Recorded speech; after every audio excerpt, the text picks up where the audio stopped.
In this video, I have 12 game-changing tips that you need for your ranked games. The first of which being knowing when to hold an angle and when to wait and then swing an angle. Most times out of 10, you want to wait until you have information and then swing the angle. For example, Doc brings barbed wire. So I'll put the barbed wire in this doorway. If I know that they have to get that barbed wire before they can peek this doorway, then I can just wait for them to hit that barbed wire and then swing them. Instead of me just holding an angle here and then having them pre-fire me. Because that's the thing. If you're holding an angle, they have peeker's advantage, which means when they swing, they're going to see you before you have time to react to them. So all you're doing by holding an angle ever is giving them more reaction time. When instead you can wait for them to give you information, whether it be a sound cue or hitting barbed wire, and then you can swing and get the kill even easier. Something else that can help you get kills easier is staying leaned while you're in a gunfight. What I see a lot of players doing is when they're about to take a gunfight, let's say somebody's in bathroom right here, they'll take the gunfight and the second they start shooting, they unlean and then they immediately take the gunfight. This is really bad. This is bad because if you're leaning and you start taking the gunfight, your crosshair stays in place because obviously you're not unleaning. But when you unlean, look at how far your crosshair moves. As you can see, when I'm leaned, I'm right next to this beer bottle, but when I unlean, I go to the middle of the mirror. This makes it to where when you see somebody and you instinctively unlean mid gunfight, you will miss your initial shot. So make sure that any time that you're swinging and taking a gunfight, you stay leaned the entire time. If you've ever seen any high-level players that are streaming do this, that is why. Something else that a lot of high-level players do is shooting the glass off of windows. As you can see, that's the glass on the other side of a window, but I didn't actually break the barricade.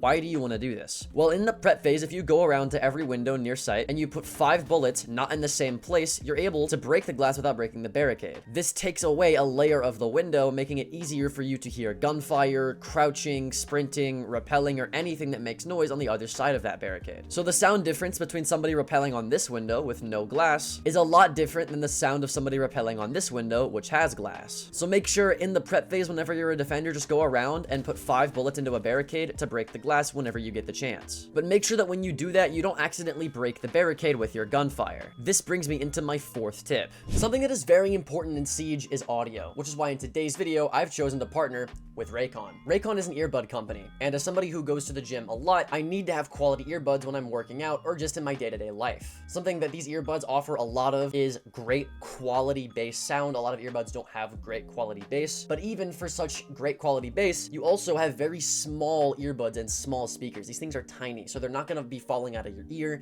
They're not going to be too big and too clunky. They're very, very tiny and they fit very snug in your ear. Also, when you buy a pair of these Raycons, they give you a sheet of different ear tips that you can use to get the actual size that you want for your ear. If you have small ear holes, you know, regular medium-sized one or big-sized ones, which is really nice because for some reason I have my right ear as like a medium size and my left ear as a large size, so that's very, very helpful. They also come in a variety of different colors, and the best part about them is for all of the quality things that you get, they're pretty affordable for the average person. They're dust-proof and water-resistant. They have active noise canceling. If you just tap the earbuds, you get noise canceling, which is really high quality. And then the best part about these too is these things take like 10 minutes to charge for like an hour and a half of battery life. It's absolutely crazy. Raycon also allowed me to get my own affiliate code, so if you go to the Raycon shop and you use code Alka, you can get a % off of anything you buy in the Raycon shop. So not only will you be getting affordable earbuds that also have high quality, but you can get them for even cheaper and support your favorite Siege channel. So again, I just wanted to thank Raycon for sponsoring this video.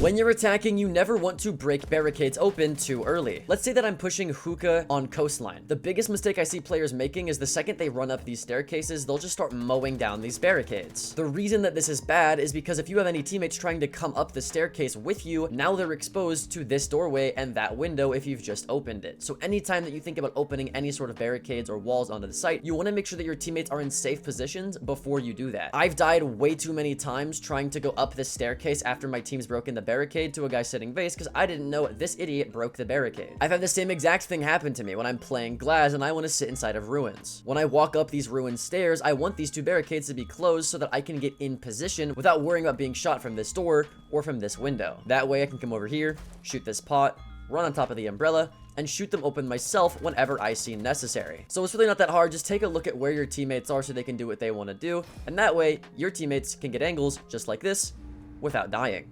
Now that tip might have helped out your teammates, but this next tip is going to help you. And out of every tip that I'll go over in this video mechanics wise, this is the most important one that you can work on easily and have the biggest amount of effect. And that is aiming head level. Aiming head level ensures that every single bullet that you take is at the level of people's heads, making it much more likely that you will actually headshot somebody. This is important because Rainbow Six Siege is a one-shot headshot game, and even if you have terrible recoil control, as long as you hit that first bullet, it doesn't really matter because your crosshair placement is so good. So if aiming head level is so important, how do you do it? Well, the best way that you can aim head level is finding or making a doorway barricade just like this. Then if you look at this barricade and you look at the highest buckle on the barricade, this is typically head level, meaning that if you remove the barricade and you want to be able to aim head level wherever you peek, you now have these buckles that your brain can reference for you to be able to actually hit the headshot. So if you're ever trying to set up the site but you want to actually have good mechanics, just go around to every single door and barricade it, then remove the barricade, and now you'll be able to aim head level wherever you look. And after a few games of doing this, memorized muscle memory wise to where you won't even need the barricades anymore. Usually this only takes about a day or two of playing to master. Something that is much harder to master though is making sure that you stop crouching. When you look at any high level player when they're taking gunfights, I want you to take notice how rarely they crouch. The lower in elo that you go, the more likely it is that your enemies aren't going to be aiming head level and that they're actually going to be aiming about crouch level. This makes it to where if you were to crouch, they're actually more likely to headshot you than if you were actually standing up. Even in high elo when people are aiming head level though, you still shouldn't be crouching. It's one thing to crouch because you're using cover that actually covers you when you're crouched, but if you're swinging a doorway crouched or you're taking an angle crouched for no reason, you shouldn't be doing that. For one, crouching makes a lot of noise, and for two, crouching slows you down, whether it be when you're actually walking or when you're just peeking in general. Compare this peeking right here to me standing and peeking like this. It's much faster when I peek standing. I'm also able to move faster when I'm standing because you're able to sprint than I am if I were crouching. So not only does it make it to where you're at a more disadvantageous angle with crosshair placement, with your movement, or with the noise that you're making, but a lot of the times it makes it to where you can't swing properly and kill people if you wanted to kill them. Also, aiming head level when you're standing head level is much easier because all you gotta do is look straight, but when you're crouched trying to aim head level is a little bit less accurate. So make sure in most gunfights that you are standing when you're taking the gunfight, unless of course you need to crouch behind cover like this, and then re-swing standing later. Now that tip can be applied for attack and defense, but a tip that is only applicable to attackers is making sure that you have a prep phase drone as a cutoff camera. This is super important because if I want to actually attack, let's say like ATMs in lobby of bank, whether it be a top floor or a bottom floor attack, having a drone at a high vantage point or at a point anywhere that's useful is very nice, instead of having to actually take the time to drone it and put my drone there itself and run the risk of somebody just shooting it. Also, if you use your prep phase drone to get that cutoff camera instead of using a different drone, that makes it to where not only do you have this camera that can give you a bunch of information and watch your flanks, but now you also have a second drone that you can use to drone people out. And if this one gets shot, you have an extra one that you can use to maybe drone them out later. But making sure that you don't waste that prep phase drone by just driving it into sight or just leaving it in spawn when you're on TikTok is very important, because at least this camera is doing something and providing a bunch of information to your team even when you die or just to watch flanks. Now that right there is a completely easy fix because it's not really a habit that you have to break. A habit that you do have to break though is the habit of over reloading. Now I've turned my HUD on here so you can actually see exactly how much ammo I have in the bottom right, but way too often do I see people reloading way too much for no reason. If let's say I'm in a 1v3 scenario, there's a guy on this breach over here, there's a guy skybridge, and I know there's a guy coming up top red in this hallway, there's a lot of work that I have to do. And not only can reloading make me have more risky gunfights if they swing while I'm reloading, but also it wastes unnecessary time. So in the same exact clutch scenario, I'm somewhere top green. I can easily melee a punch hole right here and kill the person's skybridge. Once I've done that, instead of just reloading when I've only wasted 3 bullets, I need to immediately take the time to come and swing the guy on the breach. When I swing the guy on the breach, I could sit here, pre-fire, and then kill him, and then sit back here and reload. What this is going to do is make noise and tell the enemy, hey, I can reposition, or hey, this is where I am, so that they know exactly where to put their crosshair. That's bad. You don't want to let them do that. Instead, once you kill this guy, immediately reposition and take a gunfight somewhere else, whether it be through, you know, this rotate or the hallway. Or what you want to do is after swinging that guy, immediately quick peek and swing the other guy. That way he doesn't have time to react to the information of you not only getting a kill, but also you over reloading. Another reason that over reloading is such a problem is, let's say that you have people that are right next to each other. You have a guy pushing up your red stairs and a guy right behind him, as well as a guy to your left that's about to swing you. You do not have the luxury of reloading. Let's say you kill this guy bottom red. Boom, you've killed him. You don't have the luxury to sit here and reload, or else this guy's gonna swing you while you're reloading once he hears it, and this guy's also gonna swing you. Instead, shoot here, shoot all the way over here, pre-fire as much as you need to, sit here, pre-fire, jiggle, get the kill, come back downstairs and start pre-firing as well. I still have 20 bullets. Now to be fair, this gun has a lot of ammo, but we can even take something with only 17 bullets, for example. I get the kill here, switch over to here, get the kill, And then once I know I'm safe to reload based off my positioning or based off of information, then I stick the reload. Then I come back and re-engage. But you always want to make sure that when you take a gunfight, you're not reloading immediately, just in case somebody can swing you. Only reload when you know for a fact, okay, nobody's here, that it's safe to do so. Not only are you reloading too much in a lot of scenarios, is the mistake of over-droning. Let's say that I know the bomb site is top floor on border, and I want to enter, for some reason, tellers to walk up east stairs. What I don't need to do is throw a drone in here, drone out all of tellers, come into here, drone out all of bathroom, come into workshop, drone out all of workshop, drone out this entire hallway, then come into here, drone all of customs, then come back into here, drone all of bottom square, then go drone all up east side. Like, I don't need to drone all of that. That's way too much. Instead, what I can do is literally just hop in the window.